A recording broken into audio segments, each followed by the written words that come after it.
It was just like Wendy's stories. On deck of the Jolly Roger, the evil Captain Hook was busy plotting with Mr. Smee. "Blast that Peter Pan! If I could only find his hideout, I'd trap him in his lair," Hook said.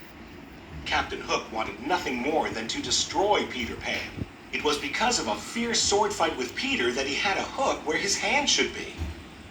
As a result of that sword fight, Peter was also responsible for Captain Hook's other enemy, a crocodile.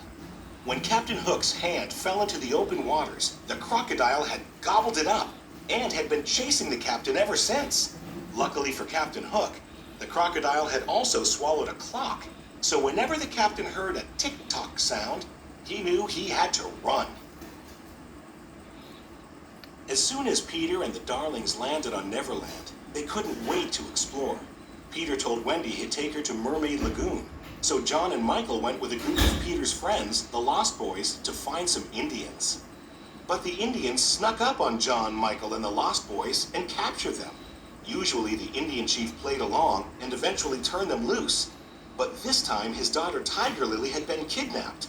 He thought Peter Pan and his friends were the culprits. Meanwhile, Peter and Wendy were visiting Mermaid Lagoon when they saw Captain Hook and Smee with Tiger Lily. They had kidnapped her. Peter and Wendy followed them to Skull Rock so they could rescue the Indian princess. "Tell me the hiding place of Peter Pan," Hook said. "You'd better talk, my dear, for soon the tide will be in." But Tiger Lily was good friends with Peter Pan and refused to tell Hook where to find him. "Watch this, Wendy," Peter said.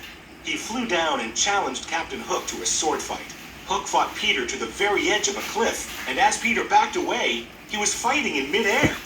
Captain Hook followed Peter off the edge, but he couldn't fly. Hook quickly grabbed onto the cliffside with his hook. Then he heard a familiar sound. Tick-tock, tick-tock, tick-tock. "I'll get you for this, Pan," he yelled before falling into the water. Smee rushed to save the captain, while Peter and Wendy quickly swooped down and saved Tiger Lily. The Indian chief was so happy to see his daughter again that he freed John, Michael, and the Lost Boys.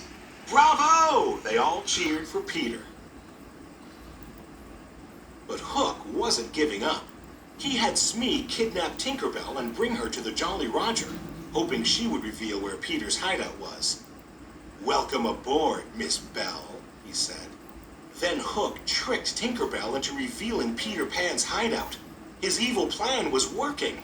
He laughed wickedly as he locked Tink inside a lantern. Meanwhile, at Peter Pan's hideout, Wendy told stories to all of the boys. But she was starting to miss her parents back in London. She told the boys how great it was to have a mother.